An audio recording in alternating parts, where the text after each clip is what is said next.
Ringside here at Malvern Town Hall, one of the legends of heavyweight boxing, world boxing, Aussie Joe Bugner. Welcome to Malvern Town Hall. Thank you very much. It's a great pleasure being here. Mate, let's go back into your days, the Halligan days of heavyweight boxing. We lost one of our greats recently in Joe Frazier.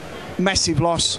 Oh my God, I mean, Smoking Joe was a dear friend, even though he gave a belting of my life. You know, when I fought him in 1973, it was for the world title eliminator back in London. And I must tell you, in the ring, he was relentless. He was merciless. He had no patience or time for tit for tat. He was just wanted to tear you apart.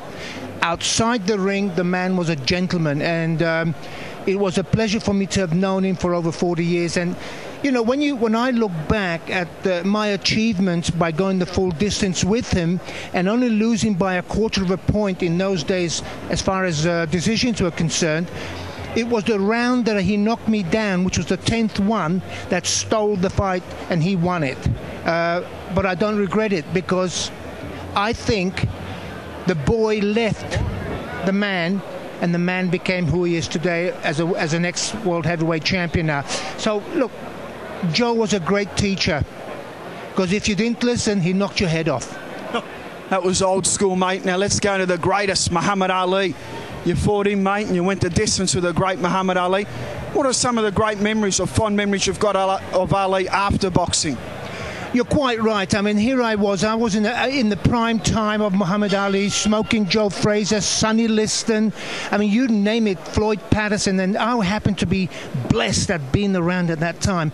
Although I was only 20, 21, 22, 23 when I fought these great guys, I was still immature. I was still green. But for me to grow up with these legends, you can't describe it. I mean, Muhammad Ali to me will go down as the greatest athlete on 2 feet. I don't care what they talk about swimmers, I don't care what they talk about cricketers. What I'm telling you about is that when it's one-on-one and there's 2 people in there to prove a point and they're both 100% fit, like, I mean, good God, the 3 showdowns with Frazier and Ali were phenomenal. To me, boxing is the ultimate when it comes to fitness, for courage, for proving a point. I mean, I just can go on all night about it. You'd be bored to hell. We can never be bored of you, Joe. Mate, just on a note with Ali, what's your funniest Ali story? It's got to be a funny one, mate. He was quite a character. Oh, God. You know, unfortunately, there's so many. I mean, when I first saw him, he came over to America, and I was so honored.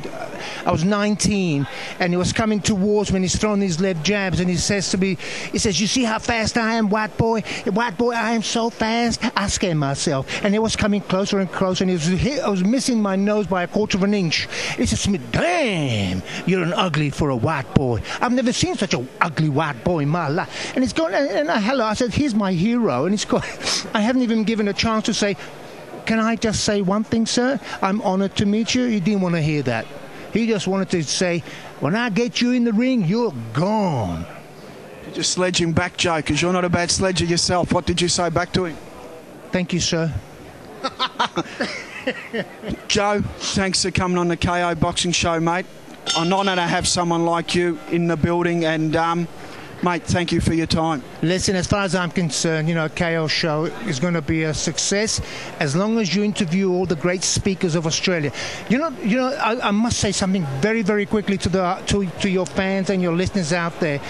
What we need today, and we don't have it anywhere in the world, are characters. And it just saddens me that the days of the Alis and the Tysons and all these people are gone. And we need to create characters in the boxing world, because it's as boring as rat's poo at the moment. That's pretty boring, Joe. Or on that note, Joe, thanks for the interview, mate, and enjoy the night. Thank you very much. I'm looking forward to it.